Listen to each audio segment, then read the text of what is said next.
Hey guys, welcome back to another garage video.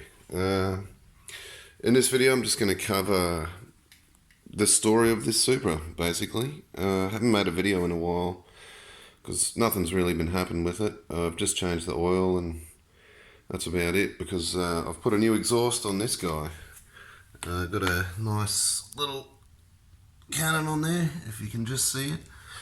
Well, twin tip thing, but this sounds alright, typical Subi rumble, but I'm going to put a resonator in there because it's got a lot of slap back. But I'll talk about that in another video. So, for those that know me,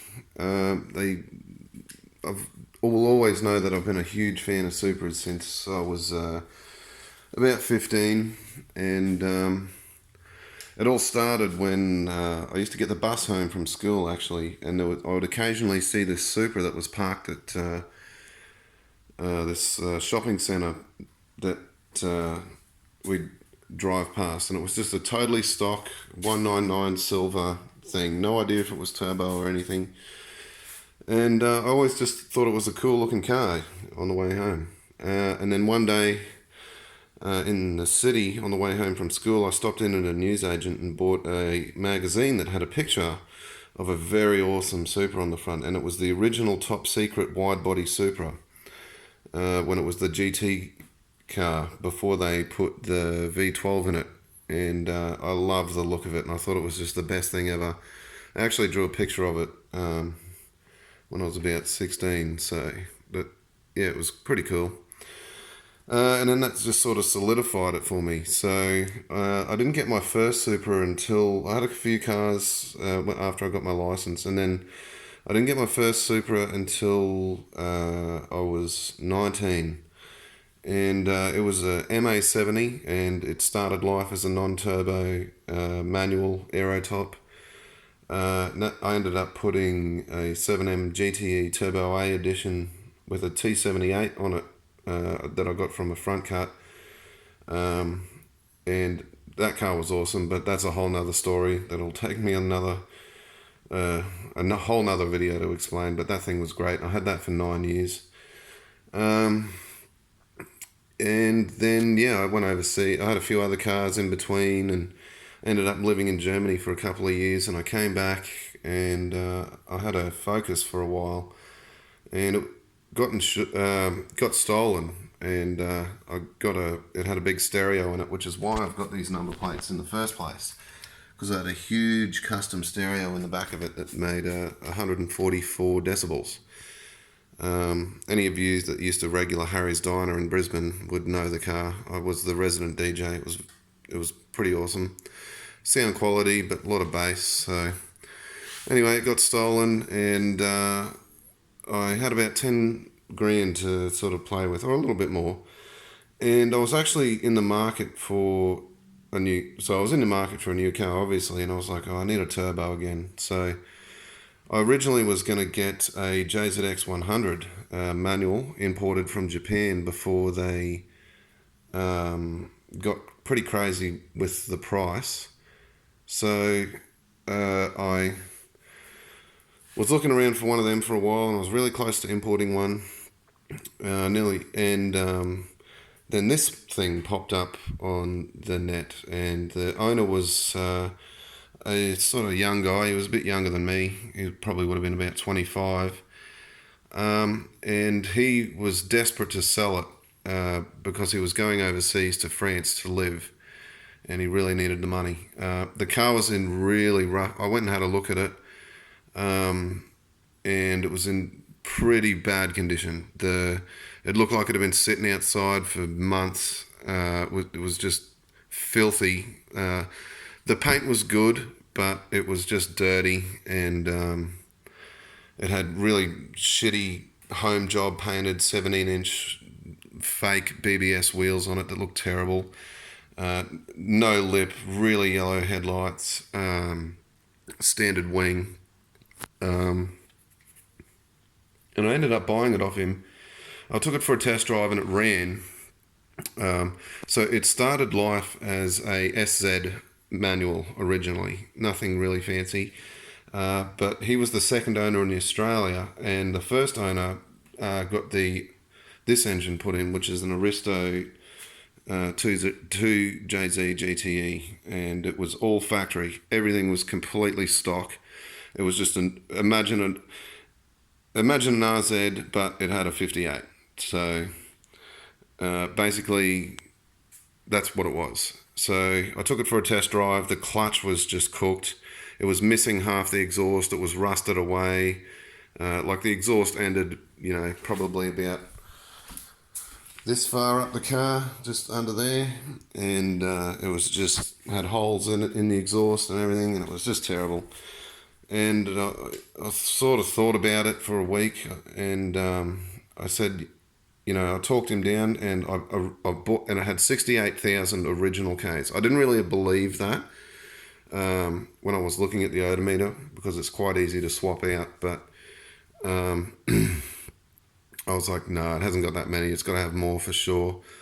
But I was like, it runs. The engine seemed okay, and it didn't make any crazy noises and blow smoke or anything. So I thought, I'll make him an offer, and I ended up buying it off him for $5,500, which is probably the deal of a lifetime if you if you know anything about the Supra market. So getting a twin turbo Supra manual for $5,500 was just mind-blowingly good. So I drove it home and jacked it all up, got rid of the wheels, put these wheels on it. Just did all the basic big maintenance stuff that you should do when you're buying a used car. So I had to get a new radiator because I had the original SZ radiator, and one of the thermos didn't work, and it was pretty sketchy. So I just cleaned it all up, fixed a lot of the hoses, and changed the oil, the spark plugs, new coil packs, new radiator, new overflow tank. It still had the twins then. I got a new exhaust put on it, just a 3-inch from the dump back. It never had a catalytic converter. Overflow tank, new battery, just all the general stuff that you sort of want to do. I'll put a complete list that I've got of nearly, I'd say 98% of the things I've done. There's a few things left off on the list in the description, and it's a huge list. So if you guys want to have a read of that, So I did everything to this car myself, except the headlights, the exhaust, and the gearbox. So it's been a big job. It had no gauges or anything inside. The tachometer never worked. So I had to put a new tachometer in it, which is why I've got that autometer that you guys would have seen in previous videos. And I just sort of cleaned it up. I used to be a car detailer, so it took me a while to get the paint and everything quite clean. I've actually only polished this car once, and that was when I first got it, because the clear coat's quite thin, and I don't want to, get through the clear coat at any time soon. I want to do all the mechanical stuff before I give it a respray. I did all that, and it was all good, and I started driving it around. Enjoyed the twin turbos for a while, just standard sequential. And then I put a boost gauge in, and temperature gauge as well. But then I thought I'd change it up a bit, so I put the twin turbos in TTC mode, where you change some vacuum lines around, so it's instead of spooling one, like the first one, and then the second one, it spools them both together at the same time. It gives you a bit more lag, but it was good. It was I preferred that power delivery, because my old Supra, I was used to that with the big single I had on that. I never put a boost controller on it, so it ran factory boost for a long time. And eventually it got to the point where it was starting to get cooling issues. So what happened was I'd be driving around, and after it always sort of had this, but it progressively got worse and worse as I owned the car. What was happening was I'd drive around, and then for about after about 2 hours of driving on generally a hot day, it'd start building temperature, and the temperature gauge would go up, and it'd just boil coolant out into the overflow, right? There was no other symptoms, it was just boiling coolant out. And so it was like a typical head gasket issue, but it had no symptoms, no oil and water, no water and oil, no smoke. Anyway, so over time, it just got worse and worse to the point where I'd drive it for about 20 minutes and it'd start doing it.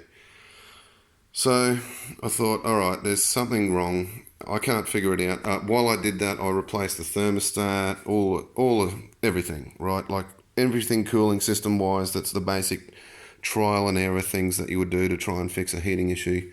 I did all that, new water pump, new everything, right? And it just didn't fix it. So I thought, fuck, I'm going to have to take this head off and have a look at what's going on. So I pulled the head off, and everything looked pretty good. The head gasket was old. It was the original head gasket. I don't know how many kilometers are actually on this engine, but when I pulled it all apart, it was still had a really clean markings of the factory hone marks. So my guesstimate on this engine, when I pulled it apart, I'd say maybe 120,000 kilometers on it, maybe less actually, because the bores looked really good, the pistons looked really good. So so I took the head off, and I took it to a head shop called Northside Cylinder Heads, which is really local to me, really great guys to work with. And I said, look guys, can you just tell me what's going on with this head, and clean it up, acid dip it, do that, and see what's going on. They came back to me a few days later and said, yeah, it failed a metallurgy test. So what had happened is the alloy in the head had gone soft because the previous owner must have overheated this and really cooked it and got it too hot more than once, right? So the head wasn't sealing onto the head gasket and block properly, and it was venting cylinder gas into the cooling system through the head gasket and the head because it wasn't making a good seal. So what I had to do was basically get a new head, which was incredibly hard to find. So no one so at the time Toyota didn't make heads for these, right? So this is about 3.5 years ago. So I looked around everywhere for a second-hand head, which I don't like buying second-hand parts. Everything I've put on this is almost new. Like 99% of the parts I put on this car are all brand new. So looked around everywhere, contacted a lot of workshops, looked all over the internet, couldn't find anyone that wanted to part with a 2JZ non-VVTi head. I considered doing a 1.5J, but there was a lot of dicking around to make that work, and the 2J heads actually flow better than the 1.5J setup, because that's a common myth with Supras, that the 1.5J heads flow better than the 2Js. No. There's multiple videos on YouTube of guys bench flowing them, and the 2J heads are better. So anyway, by this point, my car's in bits in the garage, and I can't find a head anywhere except in the US, and the guys in the US wanted like fully built, the $6,000-$7,000 built heads, and I was like, I'm just not about this. So I couldn't source one, and I was just like, oh. I considered putting a Barra in this, and even a Turbo LS at one point, because it was just getting to the point I didn't know what I was going to do. But I originally called Toyota requesting a head for this when I was looking for one, and and I was getting to the end of my wit, and just by chance on a random Tuesday morning, the guys at Toyota rang me back and said, "Hey, dude, are you still looking for a 2J head?" And I was like, "Well, yeah." He's like, "Well, guess what? You're in luck. Toyota's decided to start remanufacturing a whole batch of non-VVTi heads. But they're the USDM version, so they're slightly different, which I'll get to in a second, from the JDM ones." And I said, "Hell yeah, I'll grab one of those." So I had to wait another month for that to come from Japan, and I got a brand new head, and it came with all new cam caps, buckets, the whole lot. So I've still got my original cams. They were in really good condition. So I put them back in. Basically, I just said to Northside Cylinder Heads, just fit it out for me when I got it there. And then I took it home.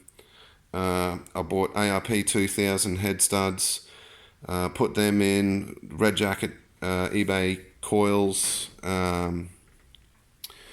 put it all back together, did it everything, and then I got to the point where I was like, okay, the head's all good. I got a new timing belt, a Gates timing belt. This used to be really nice and blue, but it's got a few kilometers on it now, but it's still healthy. I got some Golby cam gears, adjustable cam gears, but I've just left them on standard. The intake doesn't make any difference because the factory computer plays with the timing. The exhaust, it sort of changes the response on the turbo, but I found it was just best at leaving it standard. But yeah, so I put it all back together, and then I got to the point where I was thinking about putting my twin turbos back on, and I thought, hell no, because taking them off is a joke, and working on that system is just a pain in the ass. So that's when I decided to get the single turbo. So I bought a Precision 6262 Generation 2 billet. I think it's a 0.86 AR, I could be wrong, but just oil-cooled turbo kit from Golby's, and that it's a T3, and that came with the 6-boost manifold and a Turbo Smart ProGate light 50mm, and I've got a screamer on there, and it came with all the hoses and fittings and stuff for it. So I got that put on. I put that on. I got the exhaust shop to just do up the dump pipe to match up with the exhaust I already got them to do when I originally bought the car. I got them to put the gate on and make a screamer, and I got them just to make this bracket here because of legalities here in Australia and Queensland. We're not allowed to have a air filter that's allowed to move more than 10mm freely in any direction. So that's just a legality thing. Put it all on. Hadn't started the car, had no idea. I'd never pulled a head off a 2J before, so I knew what was involved. I knew how to the whole process and put it all together. So it took me quite a while to do all of that, and then and I also got a ATI harmonic balancer, because when I pulled it all apart, the factory balancer where the rubber seal sits around here was deteriorating. So I just thought I'd change that, because these are a common problem, the factory harmonic balancers on 2Js. If you've still got a factory one, get rid of it and get an ATI or a fluid damper 100%, because you don't want this thing coming apart when you're at full noise. Trust me. I've got a new alternator as well. New tensioner for the timing belt, and like everything's new. All new sensors, cam gear, new knock and cam position sensors, solenoid cam gear sensor, crank angle sensor, everything new. So I knew it was, my whole philosophy is reliability first, power second, because this is a street car. I want to put a lot of Ks on it, and I don't want it breaking on me. So yeah, and then I got a couple of good mates of mine did this heat shield for me. This is the platinum heat shield that you can get from Super Cheap. Amazing stuff, really cheap, works really well. So I just got them. We were at home in my garage one night. We bent that all up and put it on, because after I started driving with the single turbo for a while, the heat was really getting to the master cylinders here, and I was getting a lot of fade through them. But as soon as I put this on, gone. And it also helps block a bit of the heat getting to the air filter from the exhaust here. So really worth doing if you've got a Supra and you're not just dragging it, or it's a show car, but you want to drive it every day. Good reliability option. I didn't wrap my exhaust because 6-boost don't actually cover you with warranty if you wrap or coat your exhaust, so I left that exposed. But yeah, they're really good. So yeah, I put it all together. I put a Turbo Smart T-piece boost controller on it and drove it around. And surprisingly, when I first turned it up, when I first went to drive it, it came with a 14-pound gate, but with two 7-pound springs in the gate. So I had to, when I started driving, I was hitting boost cut with the factory computer. So I actually had to take the hat off here and remove one of the springs to get it to 7-pound, and then I could turn it up to 14 reliably without it over boosting. But yeah, surprisingly, this 6262, which is amazing, by the way, I love this turbo, is less laggy than the twins were in TTC mode. And my belief that why that is a combination of things. This manifold is really free-flowing, and I've now got a proper, just free-flowing dump pipe down to the rest of the exhaust. So the whole exhaust can breathe a hell of a lot easier. The turbo kit also came with the turbo beanie as well. And then I was having a bit of a few heat issues with the throttle getting stuck from the heat from there, so I had to wrap that, and so I thought I'd just wrap a few of the other pipes and do all the, the proper plumbing and everything before I put that on. Yeah, so basically they're the big main mods. I'm gonna try and keep this video short. There's a hell of a lot of stuff I've done, like the thermo fan controller and the fans, and the lights I've covered in another video. The gearboxes I've covered in other videos. It's now got the T56 Magnum with a twin plate clutch. The W58 with this setup lasted a while, but I was very gentle on it, and even then it eventually went. So yeah, I did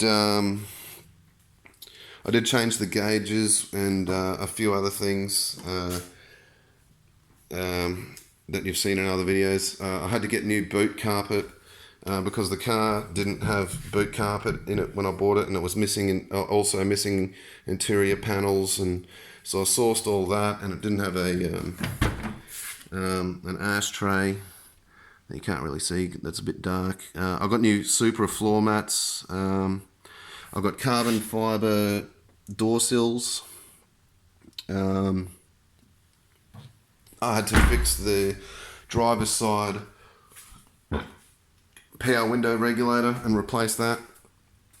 It was actually, when I got it back and I was fixing it, they had the window held up by a block of wood under here, just jammed up against the base of the window to keep the window up, because the regulator tension wire had broken. So I took it all apart and put a new genuine one in there. Yeah, just, did all the oils, all the basic servicing stuff. yeah, and you know, not a lot has happened majorly with it other than the gearbox. I do have a lot more to do to it. Obviously, the brakes. I'd like to get my bonnet, like a new one of these, which are incredibly hard because that's all torn up, and maybe even a whole new bonnet with some vents. Yeah, I mean, I've still got to get coilovers. These are the standard, I think they're Blistine shocks and springs. So this is the actual standard height this car came from Japan. And I actually like this height where it's at because I can still get over speed bumps around here just with a bit of angle. And it looks legal, but if I do get coilovers, I'll probably keep it at the same height. Maybe a fraction lower, like 10 mil lower, but that's about it. I mean, yeah, the brakes are going to be the next big thing, followed by the computer and fuel system, and then it'll be, you know, 650, 700 horsepower when that's done. I'll have to put that other wastegate spring back in to deal with that. So, but yeah, you know, I want to keep it as simple as possible. I don't want to go over the top. As nice as it would be to just turn this into a show car spec thing, I sort of want to just see how far I can take every standard part of it to sort of just show that you can do something like this on a relative budget. Like, it's not going to cost you drug money to build something like this. I also put the wing on too. I'll replace that and this front lip at some point a couple of years ago. But yeah, just to sort of, if you don't go to a shop, like all this stuff I've done to this, and I mean really have a look in the description at the list of things I've done to this, because in this video there's no way I could cover it all. But if I went to a shop to do everything I've done, this would have cost me closer to $60,000 or $70,000. But at the moment, it's only owes me 31, so it's not too bad, and the car's only got 107,000 Ks on it, and I mean, I could sell it for a lot more than that. So I mean, if you learn to turn a spanner and do things to your car, and there's so much information on how to work on these on the internet, it's gonna save you stupid money in the long run. So yeah, basically I've still got another few years on it. You know, I'd like to get a respray and make it look really good on the outside and get all the panels and little dents taken out of it. Get the windows tinted 20% all around, not the windscreen, but just get these all done nicely, and the rear window, and just little things like the seal, but it all just, over time, it all just sort of builds up, you know. I mean, you can see the difference here in the paint color between the bumper and the body. So, I mean, that's sort of some of the reasons I'd like to get a respray as well, and it'll end up being a nice car. I mean, I don't plan on selling it. I've loved these things. They're just so great to drive. The feel of the steering, the braking, I mean, the acceleration in general, if you've got a turbo Supra, it just doesn't matter what it is, it's fast. And, you know, you just can't get stuff like this anymore. You're just so disconnected from the road in new cars compared to something like this. You just feel everything in so much more control compared to basically anything, unless you're talking Porsches and, you know. But everyday commuter cars today don't even compare to driving something like this. But yeah, another thing I forgot to mention, I did bring it up in another video. I did put a new stereo in it, a whole new stereo. So it's got Rockford Fosgate speakers front and back, a Pioneer double-din head unit, and I originally had a Sony sub in there, which is now in this, but this is a Fusion 12-inch ported with an active amp in it. It looks a bit weird in the boot, but it does the job. I've always liked having bass. Every car I've ever owned has had base, and I've had about 14 cars. So yeah. Oh, and I also put the horns in. I'm actually thinking about changing these to the red ones. My mate got some in his XR6 Falcon Turbo Ute, and the red ones are a lot louder and more annoying than these. But yeah, I'll get to that when I get to it. I mean, there's just a lot of little things I've got to do. Intercooler and change the piping and all that. But I just want to get the big stuff out of the way first before I all start looking at doing anything else. Yeah, so I might wrap this video up because it's gone for half an hour now. So thanks for watching, guys, if you've sat through this. If there's anything you want to know, ask me anything you want about Supras. Just comment or message me on Instagram, you know, and I'll try and help you out where I can. So yeah, next video will be, I'll probably talk about this thing a little bit, and yeah, just talk about getting the front lip fixed, because I still need to do that, but I'm not going to do anything until the new year, because Christmas and all that, and just the holiday season, and just, you know, it's an expensive time of year, so I'm just going to put this thing on pause. But yeah, it's running now, and all good. So yeah, again, thanks for watching, and have a good one. Cheers.